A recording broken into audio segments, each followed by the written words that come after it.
So to complete our exploration of this Florida legislative session, we wanted to talk to an LGBTQ parent. And this person that we're folding in our conversation had a fantastic morning the other morning on the Today Show and saw that picture and that beautiful, beautiful child. And that, of course, is Todd Delmay and his husband, Jeff. They were at the forefront of what family and parental rights is all about in Florida.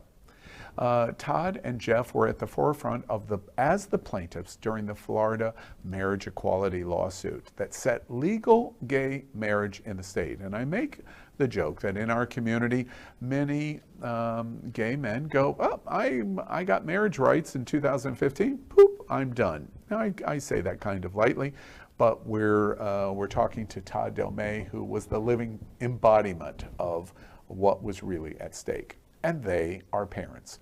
Todd is president of the Hollywood LGBTQ Council, a city that, by the way, congratulations, has a historic first ever 100% HRC score, Hollywood, Florida. And he's president of the first ever Hollywood Pride, which Faye and I hung out at and had a great time. He is also, by the way, a candidate for the Florida House. Welcome, Todd Delmay, to Queer News Tonight. Todd, tell us a little bit from your perspective, especially the focus of being a parent, like what you said at the Today Show, what you've watched in these 63 days of legislative session in Florida. What do you come away with? Well, the first thing I thought of when I saw the bill was my son. Actually, when I testified in the House and a little bit in the Senate, talked about when he was little. Just like every child, he was invited to bring in a picture of his family and to be able to talk about his family. And he was warmly accepted. He was in a safe space. His teachers talked about his family and accepted him like everyone else. And my concern was that with this kind of legislation, that he would not be able to talk about his family. And so we've been very vocal, like you said. We've been speaking out at every opportunity about it. I think in some ways they did not expect a parent's point of view. I think they have a very narrow view of what it means to be LGBTQ, and to have a parent step up, I think, surprised some people. But we are more and more in our society, we are finding more and more people who are becoming parents. It wasn't necessarily an option when we were kids. Growing up, we never had that example to be able to see that it was possible to get married and to have kids. So I think, as society has changed and they are starting to see how marriage equality is changing the landscape of our community, and I think they're doing everything they can to fight back against us. Todd, forgive me, because I know it's a tough question, but when Governor DeSantis's press secretary said, if you're in opposition to Don't Say Gay, you're essentially a groomer. Blows the dog whistle that essentially you're a pedophile.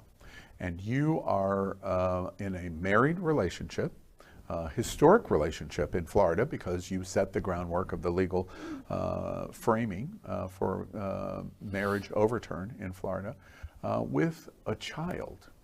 And that attack must have been so deeply personal, because it says something about what they think you are. What's your reaction when you saw her comments about grooming? Well, it's not entirely unexpected.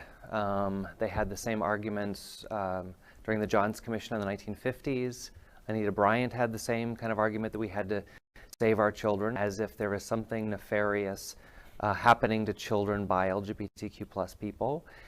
It was the reason why they actually wrote into Florida law that you could not adopt if you were, as they use the term, homosexual. So this just seemed part and parcel of the same thing. When you go after someone's child and you make them fearful of what might happen to their child when their child is not in their own personal control, it gets at you. Every time my son gets on the bus to go to school, every time he goes to a friend's house to play, every time he's out of my sight, I'm always wondering about his safety.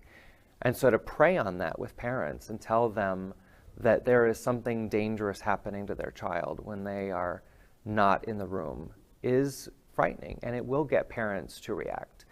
What I was particularly upset about is the naming of this bill, the Parental Rights in Education, because clearly it's designed and targeted for only a certain set of parents.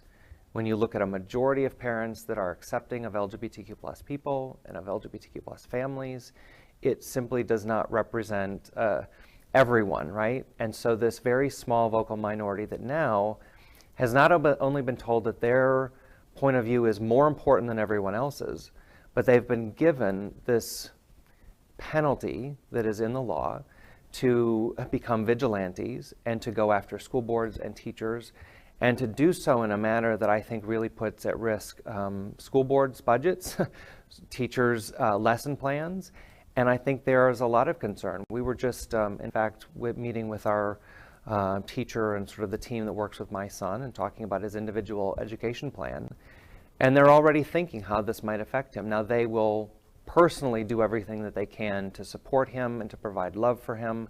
They've known him since he was in kindergarten. But not every child will have that opportunity. There will be some school boards that will go to the farthest extent that they can in interpreting what exactly this bill means to them. And it could be a legal free-for-all for a lot of parents who simply want to find an excuse to sue. And Todd, I'm curious as a parent and framing exactly as you've said, this is gaslighted in a way to say this is designed for parental rights and choices to protect children, and neither one of those things are likely true, as argued out through the 63 days of legislative session. I'm curious about how your child has reacted to this, because clearly I know, having met him, he's been in this studio. I remember clearly how nervous he was in this studio. Going through this process and hearing so much, you can't turn on a television without it, whether it be local or state or national. You can't get away from it. What is the reaction of your son through this process? Well, we've always been very honest with our son. We knew from the very beginning that our family was different. We're an interracial couple, we're a gay couple, and we've been very open and honest with him from the very beginning. And even throughout marriage equality, even though he was very young, we were explaining to him what exactly it meant that we were fighting for. And so it was the same here. We told him what the bill was, why I was going to Tallahassee, why I was working so hard to fight against it. And after the Senate passed it and I went home and I saw him the next morning when he got up, he asked me, he said, "So what happened?" And I said, "Well, it passed." And the first thing that he said to me was, "Am I going to be able to talk about my family?" He understood the weight and the importance of it. It was very personal for him. And, you know, we tried to reassure him that there are many people who are working to try and right this wrong. We know that there is a lawsuit that's about to be filed, that there are other families like ours with small children who are going to be joining and becoming plaintiff couples, just like we did for marriage equality. And so he understands that this is not just his fight, it's not just our family's fight, it's a part of what we do. Many of these families, the other families we fought with marriage equality, some of the families actually that are going to be part of the lawsuit are friends of his. So he understands the sense of community, and that for us is, I think, really the most important takeaway here, is that this is a community effort. We must come together, we must fight all of these things together. We can't let them defeat us, we can't let them discourage us, and we have to make sure that we are always keeping our eyes on the prize. Yeah, absolutely. Well, Todd, we appreciate you being here with us at Queer News tonight. We know you've had a very busy evening. It's interesting to me that you represent exactly what the bill's intent was named for. That's what you represent. Right. You're the parent that the bill is talking about, but it's really not talking about you, right, or your child. Which is what's so sad about what we have watched through this legislative session. But thank you for being with us. LGBTQ plus news is vital for our community and for the broader world as a whole. We have enough enemies at Fox News. Tucker, Sean, and Laura are loud. We need passionate allies. Happening Out television network, Queer News Tonight, and It's Happening Out are literally out of the closet and into the headlines. Our community needs your support. Like this broadcast and subscribe now to ensure the growth of the entire LGBTQ